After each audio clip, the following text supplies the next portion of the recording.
èmi gan mọ̀ wàláì fúnra mi mo mọ̀ páànù mo rí gbà ọlọ́run ìjọ wa ṣẹlẹ̀ sí mi tí ìfi nírà àánú rẹ̀ gbà mọ́ àdéhùn nídàkùn mọ́ mo bá mi gbogbo àwọn tó wá rántí mi tẹ́ ń ṣàánú mi ọba mi òkè bá ń ṣàánú àwọn náà àwọn tí ń ràn mí lọ́wọ́ dákun máa ràn wọ́n lọ́wọ́ kódà ẹni tó rántí mi tí ó ṣàánú mi tí ò tí ì jíṣẹ́ kọ́dé ò tó kolẹ̀ dákun yóò lè jíṣẹ́ àánú rẹ̀ fún mi.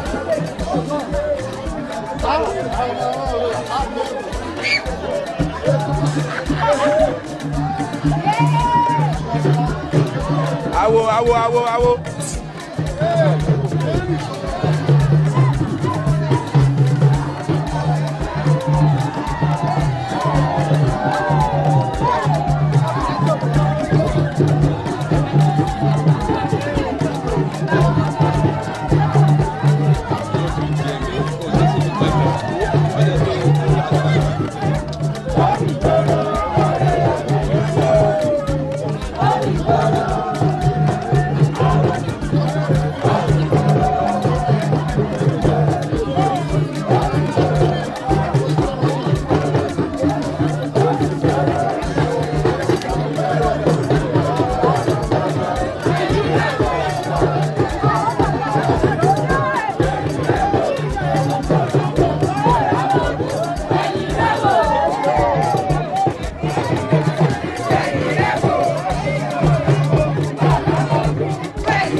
Wow,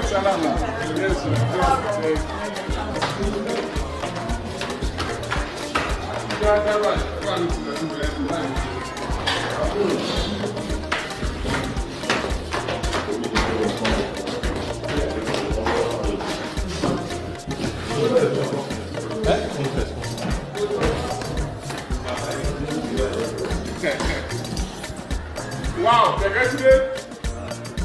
Wow.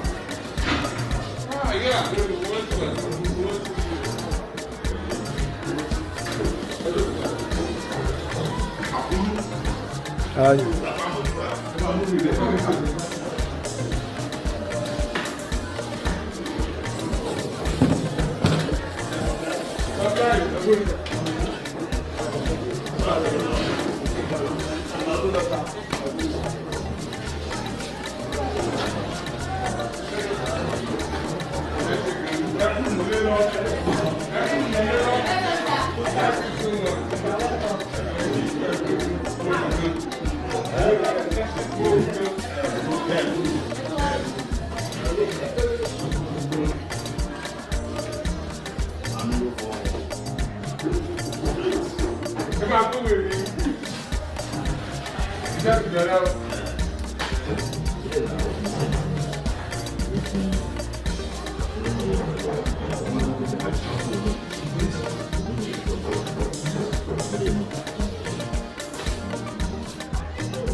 Oriyomi, Wakayu, Wakabo.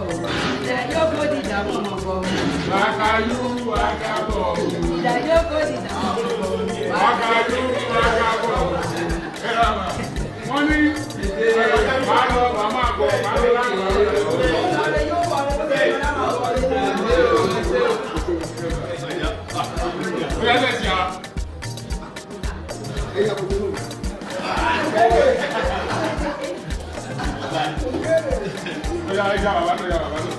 Young boy, the youngest boy in Agidigbo.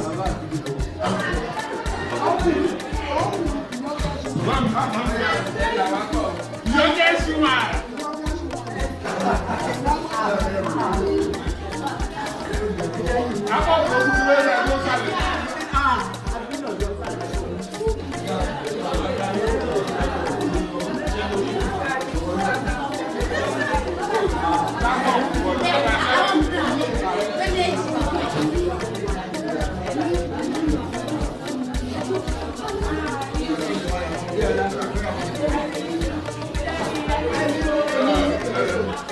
aláṣẹ ń wọ fíìmù.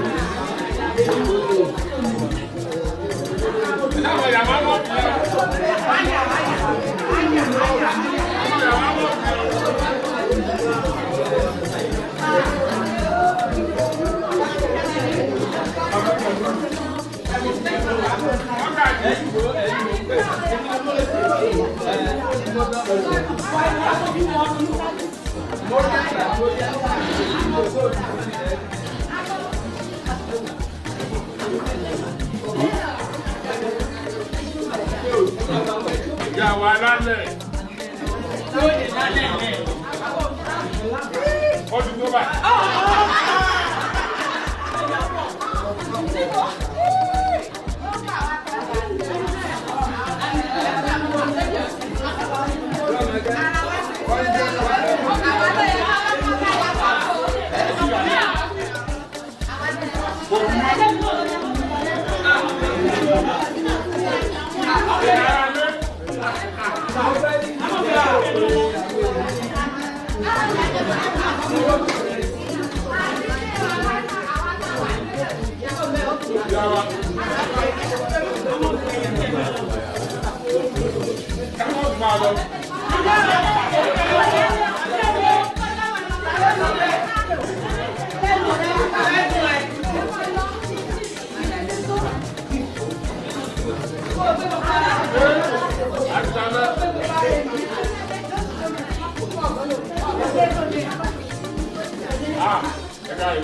Babaláwo dà.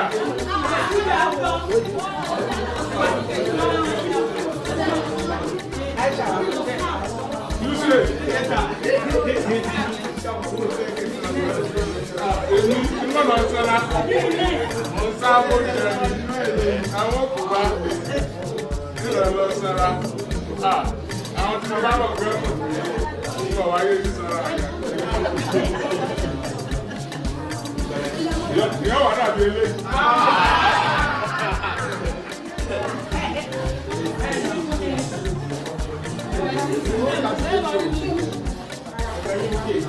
Ìyá Jama.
Ọkùnrin nǹkan èmi náà ti wá babaláwo.